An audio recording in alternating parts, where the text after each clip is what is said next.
ဒ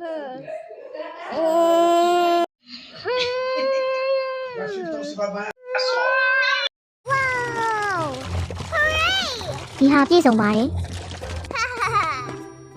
အိုးမဟုတ်ဘူးမရွေ့ပါနဲ့မဟုတ်ဘူးဒါကျွန်တော်ရဲ့နော်အရင်ဆုံးအယုတ်တွေကိုစင်ကြယ်အောင်လျှော်ခွင့်ပြုပါဒီမှာရေးပါလှပတယ်မဟုတ်လား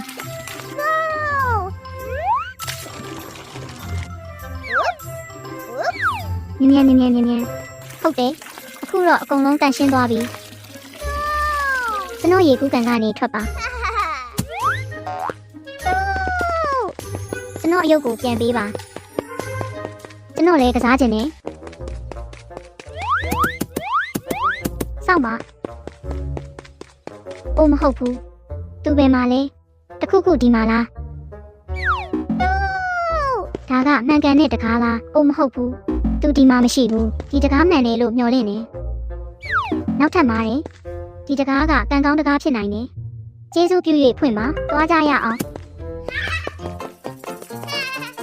ကျွန်တော်ကနေအလွဲမဝေးပါနဲ့ဖြည့်ဆည်းတဲ့ကလေးလေးကျွန်တော်ဟာမင်းကိုရှာတွေ့သွားမှာပါပြန်ပေးပါ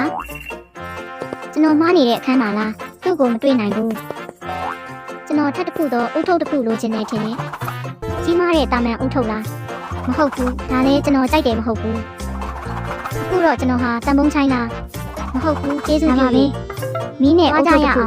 မြေကြီးထဲမှာအပေါက်တစ်ခုရှိတယ်ဒီမှာရက်ပါကျွန်တော်ရဲ့လမ်းကြောင်းပြန်တိုးမိတယ်ကျွန်တော်ကဒီအရာကိုဖြည့်ရှင်းရမယ်အခရာမဟုတ်ဘူးဒါမဟုတ်ဘူး Come on Oh my Push it out